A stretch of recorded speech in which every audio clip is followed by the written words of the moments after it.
আরজিকরের যে ঘটনা ঘটেছে, আমাদের ঘরে যে ছোট বোনমা মেয়েটাকে যে পাশবিক অত্যাচার, নির্বংশের দল যে অমানসিকভাবে ধর্ষণ করে হত্যা করেছে, এবং এর সঙ্গে যারা গিল্টি আছে যে যত বড়ভাবে ক্ষমতাশালী হোক না কেন, চলবে না। এই দাবিকে সামনে রেখে শুরু হয়েছে এই প্রতিবাদ মিছিল।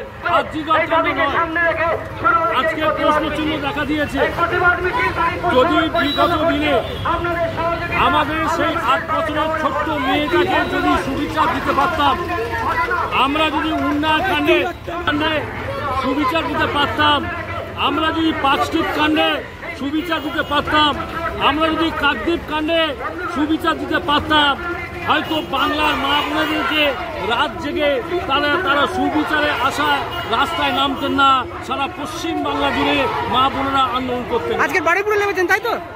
আজ বাড়িপুরে নেমেছেন? আজকে বাড়িপুরে মিছিল, বাড়িপুরে জাতি ধর্ম বর্ণ নির্বিশেষে সমস্ত সম্প্রদায় মিলিতভাবে আরজিকর কাণ্ডে সুবিচারে আশায় তারা রাস্তায় নেমেছে। আপনার নাম? আপনার নাম? আমার নাম হচ্ছে আব্দুল রহমান মোল্লা, বাড়িপুরের নাগরিক। আমি স্টিল নিয়েছি, স্টিল নিয়েছি। আমরা আরজিকর কাণ্ডের যে নির্মমভাবে অত্যাচার করে একজন ডাক্তারকে হত্যা করেছে, যে ডাক্তার নিজের জীবন বিপন্ন করে রোগীদের চিকিৎসা করে, রোগীদেরকে জীবন দেয়, সেই ডাক্তারের জীবনই বিপন্ন। শুধু জীবন বিপন্ন নয়, নৃশংসভাবে তার উপরে অত্যাচার করে তাকে হত্যা। এর আমরা চরমভাবে প্রতিবাদ করছি এবং দোষীদের কোনো রকম আড়াল না করে সে যেই দোষী হোক না কেন তাকে অবিলম্বে গ্রেফতার করে এবং তার চরম শাস্তির দাবি। আপনার নাম? আপনার নাম?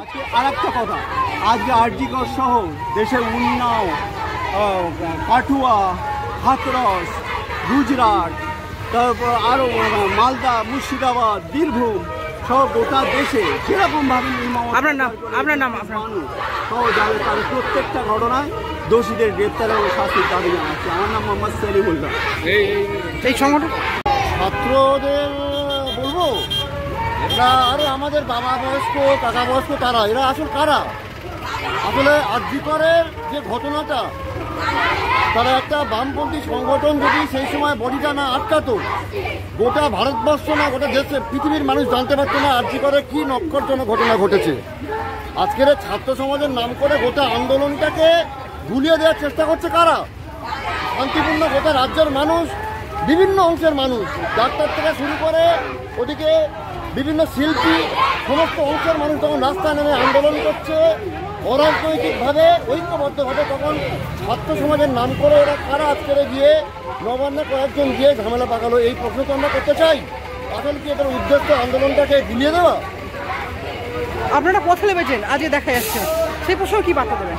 আমরা পথে নেমেছি, পথে আমরা সবসময় নামি অন্যায়ের বিরুদ্ধে গর্জে ওঠার জন্য। কারণ গোটা দেশ, গোটা রাজ্যে আরজিকর কাণ্ডে যেভাবে অন্যায় হয়েছে এবং আরজিকরের যে নেক্সাস, সেই নেক্সাসের মাথাকে ধরা হচ্ছে না। আমরা বলছি গোটা নেক্সাসটাকে ধরতে হবে, এর মাথাকে তাকে ধরতে হবে, এবং যতদিন না প্রকৃত তিলোত্তমা, প্রকৃত বিচারে প্রত্যেকটা অপরাধী শাস্তি পাচ্ছে, এই আন্দোলন চলবে। Thank you.